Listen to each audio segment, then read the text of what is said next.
যাই রাজবাড়িতে গিয়ে মহারাজকে একটু তেল মালিশ করে আসি। সামনেই আমার গিন্নির জন্মতিথি। রাজকোষ থেকে কয়েকটা মোহর হাতাতে পারলে গিন্নিকে একটা সোনার কানের দুল গড়িয়ে দেব। গিন্নিও খুশি হবে আর আমার ট্যাঁক থেকে মোহরও খসবে না। হ্যাঁ, হা হা হা হা।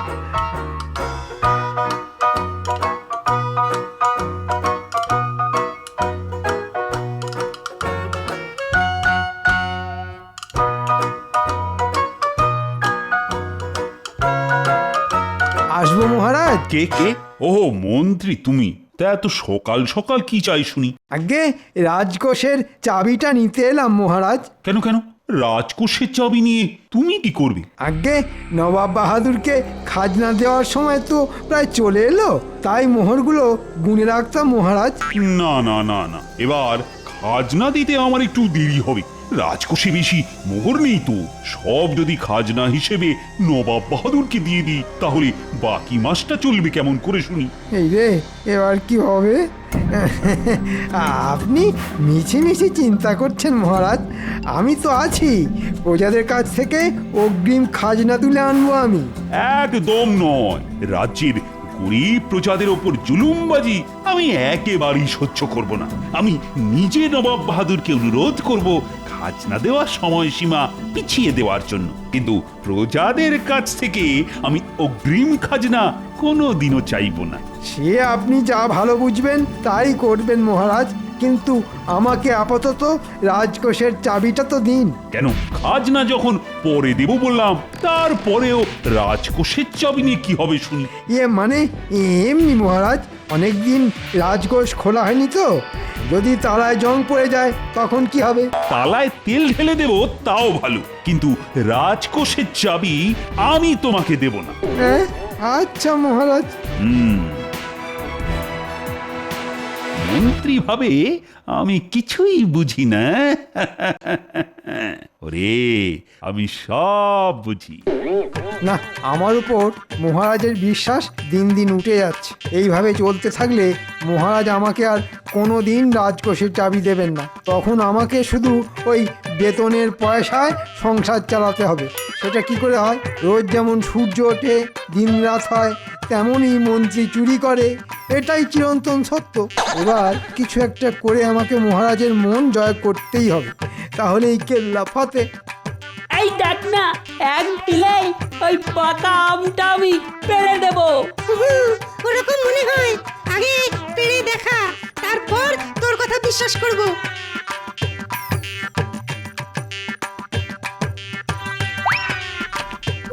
বাপরে, বাপরে, ওহ! এই দাঁড়া দাঁড়া বলছি। কি বেয়াদব ছেলে রে বাবা। হবেই তো, যেমন দাদু তেমন তার নাতিরা।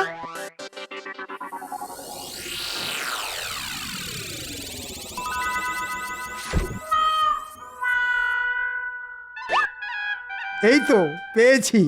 এই পাথরটা মহারাজের কাছে চমৎকারী পাথর বলে চালিয়ে দিতে পারলে কিছু মোহর ট্যাঁকে ঢুকিয়ে নেওয়া যাবে। হ্যাঁ, এটা দিয়েই আমি মহারাজের মন জয় করব। যাই, এখনই একবার রাজবাড়ির দিকে যাই।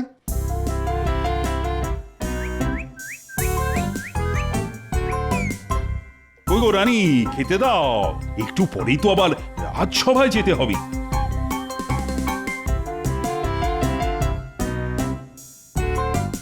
কি আজও ভাত ডাল আর কুমড়োর ঘ্যাঁট? রোজ রোজ মাছ মাংস ডিম খাওয়া উচিত নয়, তাছাড়া আপনার বয়স হচ্ছে। রোজ রোজ এই একই খাবার খেতে আমার মোটেই ভালো লাগে না। ও রানী, রানী গো, আমার যে আজ সকাল থেকেই বড় কচি পাঁঠার মাংস খেতে ইচ্ছে করছে। না না না, একদম নয়। আজ আপনাকে এগুলোই খেতে হবে। নিন নিন, জেদ ছেড়ে তাড়াতাড়ি খেয়ে নিন। এই তো পেয়েছি। মহারাজের আজ সকাল থেকে কচি পাঁঠার মাংস খেতে ইচ্ছে করছে। এই পাথরের গুণে মহারাজ কচি পাঁঠার মাংস পেয়ে গেলে মহারাজ বিশ্বাস করতে বাধ্য হবে এটা চমৎকারী পাথর। এখনই এই পাথরটা মহারাজের হাতে তুলে দেওয়া ঠিক হবে না। যাই, আগে গিয়ে একটা কচি পাঁঠার ব্যবস্থা করি, তারপর রাজসভায় সবার সামনে আমি এই পাথরটা মহারাজকে দেব।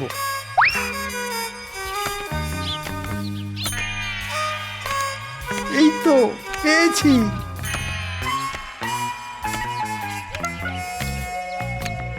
এই যে পুঁটির বাবা, তোমার নামে একটা অভিযোগ আছে। হ্যাঁ, কি অভিযোগ মন্ত্রীমশাই? এই মাসের খাজনা তুমি এখনো জমা করনি, তাই মহারাজ তোমার উপর রেগে আছেন। আগে এই মাসে চাষবাস খুব একটা ভালো হয়নি মন্ত্রীমশাই, তাই মানে এসব কথা বলে কোনো লাভ হবে না। আমাকে মহারাজ পাঠিয়েছেন তোমার কাছ থেকে খাজনার টাকা নিয়ে যাওয়ার জন্যে। আমাকে আমাকে ক্ষমা করে দিন মন্ত্রীমশাই, আমি গরিব মানুষ। এই মাসে খাজনা দিলে আমাকে আর আমার বাচ্চাদের সারা মাস না খেয়ে থাকতে হবে। আচ্ছা আচ্ছা, একটা উপায় আছে যাতে মহারাজ খুশি হয়ে তোমার খাজনা মুকুব করে দিতে পারেন। কি উপায় মন্ত্রীমশাই?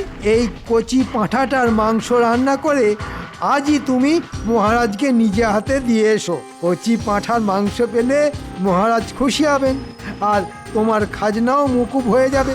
কিন্তু একটা শর্ত আছে, আমি যে তোমাকে কচি পাঁঠার মাংস রান্না করে মহারাজকে দিয়ে আসতে বলেছি, এটা যেন মহারাজ জানতে না পারেন। মহারাজ জানতে পারবেন না মন্ত্রীমশাই, আপনি নিশ্চিন্তে থাকুন।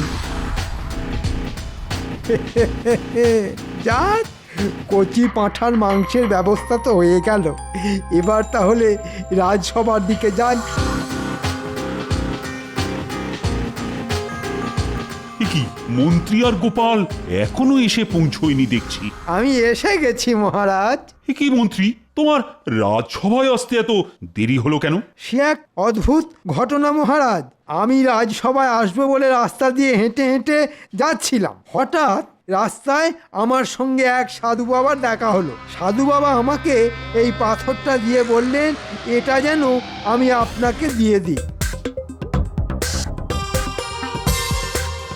এটা আবার কি? এটা যেসে পাথর নয় মহারাজ, এটা চমৎকারী পাথর। সাধু বাবা বললেন, এটা হাতে রেখে চোখ বন্ধ করে আপনি যা চাইবেন তাই পাবেন। তাই নাকি? তাহলে তো একবার পরীক্ষা করেই দেখতে হচ্ছে। এই চমৎকারী পাথর, আমার বড় কচি পাঁঠার মাংস খেতে ইচ্ছে করছে। তুমি যদি সত্যি সত্যি চমৎকারী পাথর হয়ে থাকো, তাহলে আমার জন্য কচি পাঁঠার মাংসের ব্যবস্থা করে দাও। মহারাজের জয় হোক, আমি আপনার জন্য সামান্য উপহার এনেছি মহারাজ। মেলাতে গিয়ে গুলিয়ে যাচ্ছে আমার সব ছন্দ। মহারাজ, আমার নাকে আসছে কচি পাঁঠার মাংসের গন্ধ। সত্যি তো, সভাকবি একদম ঠিক বলেছে। তুমি আমার জন্য কি উপহার নিয়ে এসেছো শুনি? আগে কচি পাঁঠার মাংস রান্না করে নিয়ে এসেছি মহারাজ।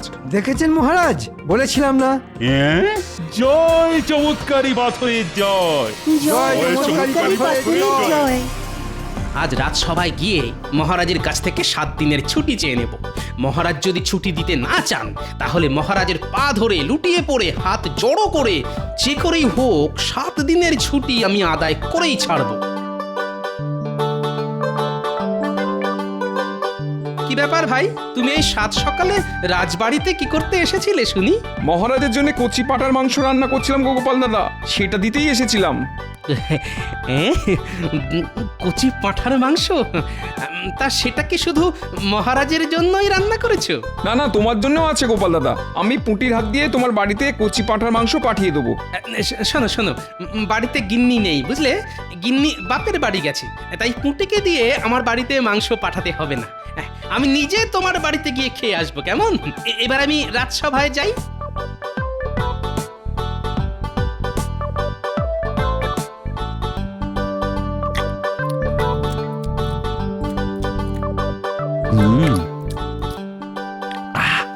প্রাণটা একেবারে জুড়িয়ে গেল। সব হয়েছে এই চমৎকারী পাথরের জন্য। কি হয়েছে মহারাজ? আরে গোপাল যে, এসো এসো এসো। চমৎকার হয়েছে গোপাল, চমৎকার হয়েছে। এবার গোপালকে পথ থেকে সরাতে পারলেই আমার রাস্তা পরিষ্কার। মহারাজ, গোপালকে এসব বলে লাভ নেই। গোপাল কিছুই বিশ্বাস করবে না। না না না না, বিশ্বাস তো করতেই হবে। একটু আগেই বিশ্বাস করার মতন একটা কাণ্ড ঘটে গেছে যে। মহারাজ ঠিক বলেছেন গোপাল।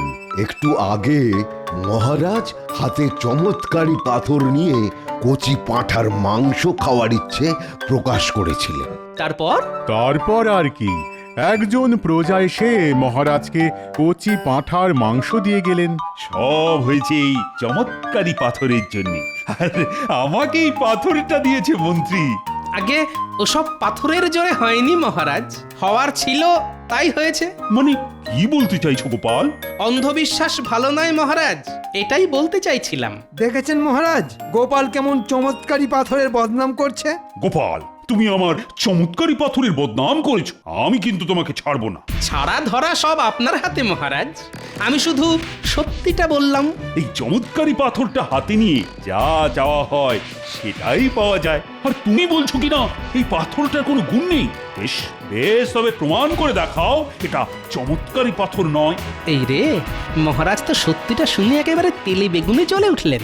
এখন মহারাজের কাছে 7 দিনের ছুটি চাওয়াও যাবে না, কিন্তু দেব মহারাজ, প্রমাণ দেব। আপনি আমাকে 1 দিন সময় দিন। আগামীকাল আমি যদি আমার কথার প্রমাণ দিতে না পারি তাহলে আপনি আমার গর্দান নেবেন। এসব কি বলছো গোপাল? যা বলছি ভেবেচিন্তেই বলছি। আর যদি আমি প্রমাণ দিয়ে দিই তাহলে আমি আপনার কাছে যা চাইবো আপনাকে তাই দিতে হবে মহারাজ। এবার বলুন, আপনি রাজি তো? রাজি রাজি, আমি রাজি। বেশ, তবে আজ দিনটা আমাকে ছুটি দিন। ঘরে গিন্নি নেই, আমাকে গিয়ে ঘরের সব কাজ একা হাতে করতে হবে। আর কাল আমি সঠিক সময়ে এসে আমার কথার প্রমাণ দিয়ে যাব।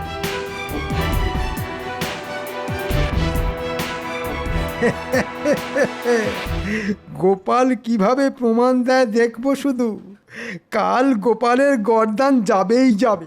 গোপালকে নিয়ে না আর পারা গেল না। ওদিকে আবার নবাব বাহাদুর খাজনা পাওয়ার জন্য হাত পেতে বসে আছে।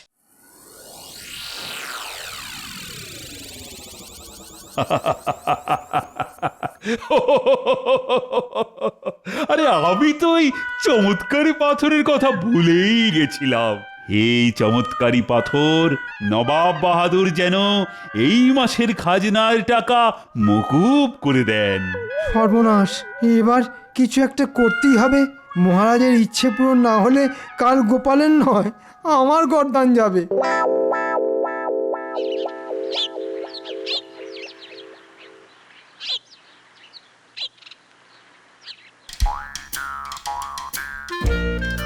কি হলো জাহাপানা? কি নিয়ে এত চিন্তা করছেন? মাস শেষ হতে চললো, কৃষ্ণচন্দ্র এখনো খাজনা পাঠালো না যে উজির। আমার মনে হয় রাজা কৃষ্ণচন্দ্র খাজনার কথা ভুলেই গেছে জাহাপানা। বলাচ্ছি আমি। এই দূত, এক্ষুনি চিঠি নিয়ে কৃষ্ণচন্দ্রের কাছে যাও। চিঠিতে কৃষ্ণচন্দ্রকে কি লিখবেন জাহাপানা? লিখবো, আজকের মধ্যে খাজনা না পেলে খুব খারাপ হয়ে যাবে। এবার একটা না একটা ব্যবস্থা করতেই হবে। মহারাজ পাথরের কাছে চেয়েছেন নবাব বাহাদুর যেন এই মাসের খাজনা মকুব করে দেন।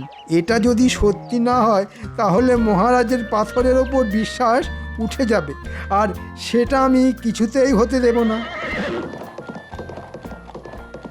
আরে, এ তো নবাবের দূত। এই দাঁড়াও দাঁড়াও, বলুন মন্ত্রী মশাই। কোথায় যাচ্ছ শুনি? জাহাপানার চিঠি মহারাজের কাছে পৌঁছে দিতে যাচ্ছি। নবাব বাহাদুর আবার কি লিখলেন? না না, একবার পড়ে দেখতে হচ্ছে তো। দাও, চিঠিটা আমার হাতে দাও, আমি মহারাজকে দিয়ে দেব। আচ্ছা আচ্ছা, এই নিন। ওরে বাবা রে, নবাব বাহাদুর যে খাজনা চেয়ে পাঠিয়েছেন। না না, এই চিঠি কিছুতেই মহারাজের হাতে দেওয়া যাবে না। এই তো একটা উপায় খুঁজে পেয়েছি।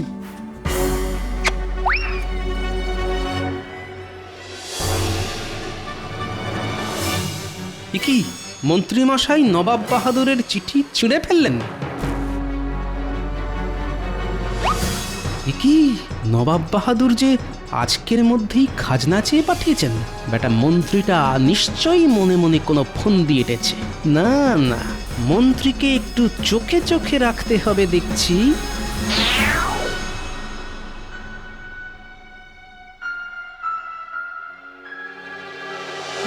মহারাজ, এই দেখুন মহারাজ, নবাব বাহাদুর আপনার জন্য চিঠি পাঠিয়েছেন। তাই নাকি? কই কই দেখি দেখি।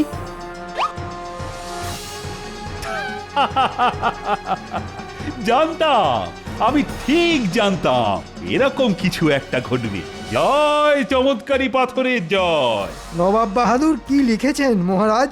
নবাব বাহাদুর লিখেছেন এই মাসের খাজনা উনি মকুব করেছেন। নবাব বাহাদুর নয়, এই চিঠিটা আমি লিখেছি। মন্ত্রী, আজ তুমি না থাকলে এই চমৎকারী পাথরটা কিছুতেই আমার হাতে আসতো না।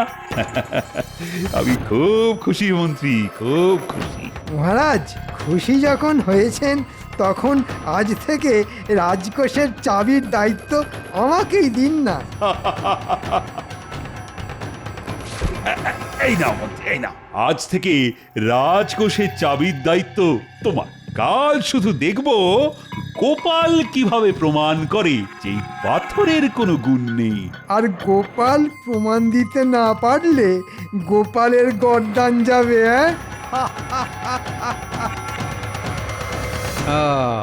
এইবার বুঝেছি মহারাজকে পাথর দেওয়া থেকে শুরু করে নবাব বাহাদুরের চিঠি সব এই শয়তান মন্ত্রীর কারসাজি। কিন্তু কচি পাঁঠার মাংস, যাই একবার পুঁটির বাবার কাছে যাই।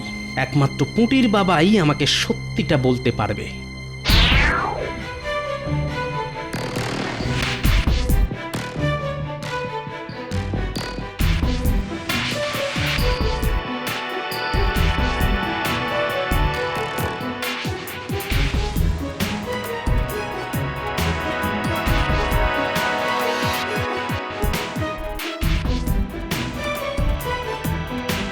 পুটির বাবা বাড়ি আছে নাকি?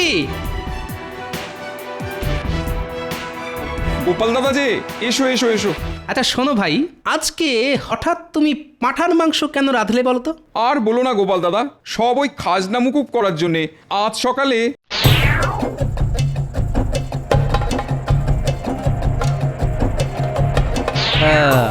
এইবার বুঝেছি। বাহ, আমাদের মন্ত্রীমশাই গুছিয়ে বেশ ভালোই চাল চেলেছেন দেখছি। কিন্তু গোপালের চোখকে যে এত সহজে ফাঁকি দেওয়া যায় না, এবার দেখাচ্ছি মজা। কি ভাবছো গোপাল দাদা? কিছু না কিছু না, আমার বড় খিদে পেয়েছে। চলো এবার আমি কবজি ডুবিয়ে পাঁঠার মাংস খাবো। কৃষ্ণচন্দ্রের এত বড় সাহস, আমার চিঠি পেয়েও খাজনা দেয় না। এই উজির, এক্ষুনি ঘোড়া বার করো, আমি কৃষ্ণনগরে যেতে চাই। চলুন জাহাপানা।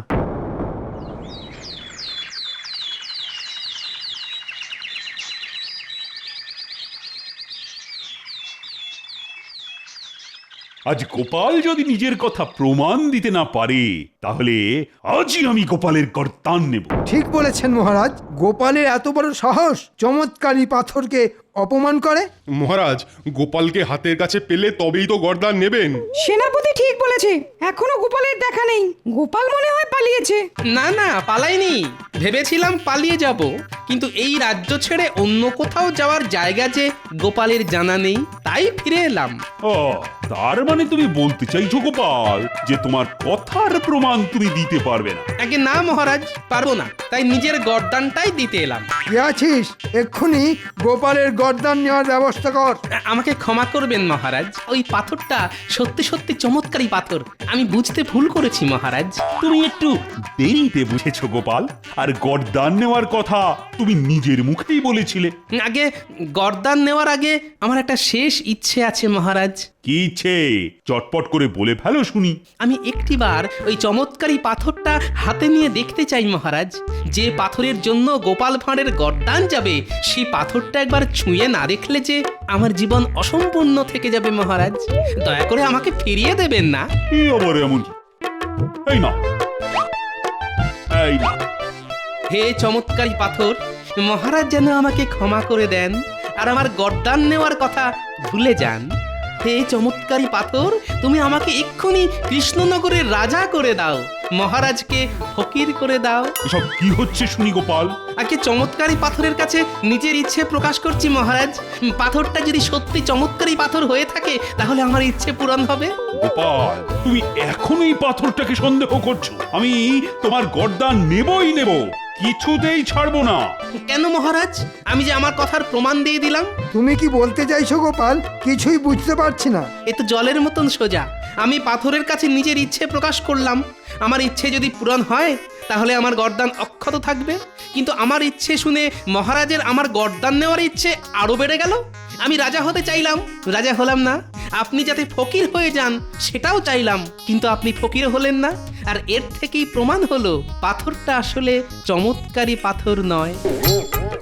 হ্যাঁ, কিন্তু আমার সব ইচ্ছে যে সব সাজানো মহারাজ। মন্ত্রী মশাই পুঁটির বাবার কাছে গিয়ে খাজনার ভয় দেখিয়ে পাঁঠার মাংস রান্না করিয়ে আপনাকে দিয়ে যেতে বলেছিল মহারাজ। আর নবাবের চিঠি। আমি তোমাকে ছাড়বো না কৃষ্ণচন্দ্র। আমার চিঠি পেয়েও তুমি সেটা অগ্রাহ্য করলে, এত বড় সাহস তোমার! সর্বনাশ, এবার কি হবে? সে কি, আপনি তো চিঠিতে লিখেছিলেন আপনি মাসের খাজনা মকুব করেছেন, তাহলে আজ কেন? আগে নবাব বাহাদুর লিখেছিলেন গতকালের মধ্যেই খাজনার টাকা শোধ করে দিতে। আমাদের মন্ত্রী মশাই আসল চিঠিটা ছিঁড়ে নকল চিঠি লিখে আপনাকে দিয়েছেন আপনার ইচ্ছে পূরণ করার জন্য মহারাজ।